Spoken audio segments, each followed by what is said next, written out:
दोस्तों, क्या आपको पता है कि वो कौन सी चीज़ है जो एक टॉपर और एवरेज स्टूडेंट को डिफ्रेंशिएट करती है, अलग करती है? नहीं पता? मैं बताता हूँ। वो है पढ़ने का तरीका। जी हाँ, पढ़ाई तो सभी करते हैं, लेकिन जो इफ़ेक्टिव और स्मार्ट वे में पढ़ाई करता है, टॉपर वही बनता है। दोस्तों, ऐसा आपके साथ भी हुआ होगा कि आपने पढ़ाई तो बहुत की होगी, लेकिन उतना आउटकम नहीं आया होगा। आप टॉपर्स की लिस्ट में नहीं आ पा रहे होंगे।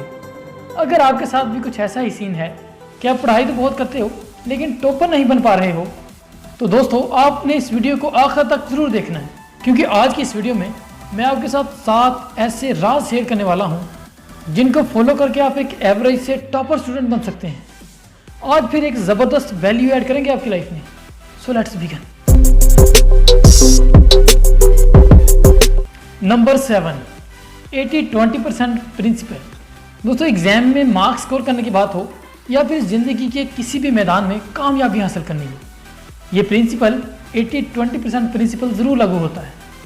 मतलब कि 80% आउटकम हासिल करें सिर्फ 20% हार्ड वर्क करके। दरअसल होता क्या है ना कि आप पढ़ाई तो बहुत करते हो, लेकिन आप सही पढ़ाई नहीं कर रहे हो। अब सही पढ़ाई से मेरा मतलब आप वो चीज़ें नहीं पढ़ रहे हो जो आपको एग्जाम में पूछी जाएंगी, वो चीज़ें, वो कंटेंट जिन्हें आपका बोर्ड इम्पोर्टेंट मानता है। दोस्तों, क्या पढ़ना है ये तो सबको पता है, लेकिन क्या छोड़ना है ये बहुत ही कम लोगों को पता है। अब आप पूछोगे कि वो 20% कंटेंट हमें कैसे पता चलेगा? तो सिंपल है, प्रीवियस ईयर्स के क्वेश्चन पेपर्स का एनालिसिस करो और देखो कौन से क्वेश्चंस, किस टाइप के क्वेश्चंस रिपीट हो रहे हैं। आपको एक पैटर्न समझ आएगा कि जो क्वेश्चन 2018 में पूछा गया था वही 2020 में पूछ लिया। याद रखना, अगर नया पेपर ताला है तो पुराने पेपर उसकी चाबी हैं। और इसके अलावा अपने टीचर से डिस्कस करो, जो क्वेश्चंस इंपॉर्टेंट हों उन्हें पहले कंप्लीट करो और फिर बाकी जो 20% लेस इंपॉर्टेंट हैं उनकी तैयारी करो। Number 6, study in sequence. दोस्तों, ये तो आपको पता ही होगा कि जब आप कुछ पढ़ रहे होते हो तो कुछ समझ नहीं आ रहा होता, जब सब कुछ ऊपर से जा रहा होता है, उस सब्जेक्ट में आपका इंटरेस्ट नहीं रहता, आपका माइंड चेंज हो जाता है। तो दोस्तों, किसी भी सब्जेक्ट में दिलचस्पी कम होने की वजह ये हो सकती है कि उसके बेसिक्स क्लियर ना होना या फिर उसे सीक्वेंस के साथ ना पढ़ना। देखिए, हर चीज़ एक दूसरे के साथ कनेक्टेड होती है, कड़ी से कड़ी जुड़ी हुई होती है। अब आप सीधा अगर 5वां चैप्टर ओपन कर लेंगे, जो उसमें पिछले 4 चैप्टर्स के कॉन्सेप्ट्स उसमें लगे हुए हैं, वो आपको नहीं समझ आएंगे। तो आपको करना क्या है, हर सब्जेक्ट का एक सीक्वेंस होता है, तो बस उसी सीक्वेंस के अकॉर्डिंग उसे पढ़ना है और सारे बेसिक्स क्लियर करने हैं। Number 5, clear all your doubts. दोस्तों, जब आप कोई सब्जेक्ट पढ़ते हो तो आपको इसमें डाउट्स आ सकते हैं, स्पेशली मैथ और फिजिक्स में। जब आप कोई क्वेश्चन सॉल्व करेंगे तो आपको डाउट्स आना लाजमी है, कन्फ्यूजन होगी। लेकिन इस तरह की सिचुएशन में बहुत से स्टूडेंट्स जो गलती करते हैं वो ये है कि सर से अपने डाउट्स क्लियर नहीं करते, डर के मारे। वहीं एक टॉपर बच्चा खड़ा होकर अपने सारे डाउट्स क्लियर करवा लेता है।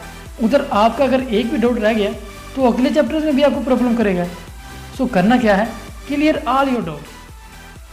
Number 4, make short notes. दोस्तों, क्या आपको पता है कि बहुत से स्टूडेंट्स एग्ज़ाम में अच्छी तैयारी होने के बावजूद अच्छे मार्क्स नहीं स्कोर कर पाते? इसकी वजह यह है कि वो रिवीजन नहीं करते, क्योंकि जो आपने पढ़ा है वो आपको मगअप होना चाहिए। ऐसा तभी मुमकिन है अगर आप बार बार रिवीजन करें, मल्टीपल टाइम आपकी रिवीजन हुई होगी तो आपको चीज़ें याद रहेंगी। अब इसके लिए, क्योंकि एग्ज़ाम में टाइम भी कम होता है, तो आप क्यों ना शॉर्ट नोट्स बना लें। आप पूरे चैप्टर को एक पेज के ऊपर समराइज कर लें और पेपरों के दिनों में उन्हीं नोट्स की मदद से आप पेपर तैयार करें। Number 3, teach to anyone. दोस्तों, कहा जाता है कि इल्म बांटने से बढ़ता है, और मैं कहूँगा कि जो इल्म आप बांटते हैं वो आपको ज़्यादा से तक याद रहता है। एक रिसर्च के मुताबिक जो हम पढ़ते हैं वो हमें 30% याद रहता है, और जो हम लिखते हैं वो हमें 50% याद रहता है, लेकिन जो हम पढ़ाते हैं वो हमें 80% याद रहता है। तो दोस्तों, आपने कोशिश करनी है कि जो आपका टॉपिक हो वो अपने अपने साथ वाले स्टूडेंट्स को पढ़ाने लग जाना है। इस तरह वो लेसन आपको अच्छी तरह याद रहेगा। Number 2, test yourself. दोस्तों, एक बहुत बड़ी गलती जो स्टूडेंट्स करते हैं वो ये है कि टेस्ट पेपर या सैम्पल पेपर सॉल्व ना करना। दोस्तों, टेस्ट पेपर को सॉल्व करके आप अपने अंदर मार्क्स बूस्ट कर सकते हैं।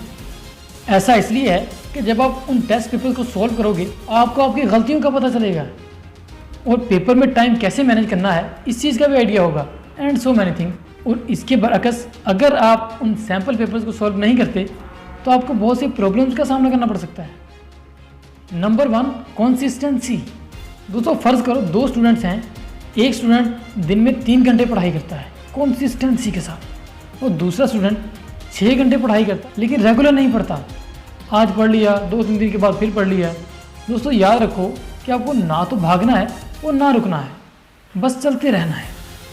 इस वीडियो का एंड करता हूँ एक मोटिवेशनल शेयर के साथ। सपना एक देखोगे, मुश्किल 1000 आएंगे, लेकिन वो मंजर बहुत खूबसूरत होगा जब कामयाबी शोर मचाएगी।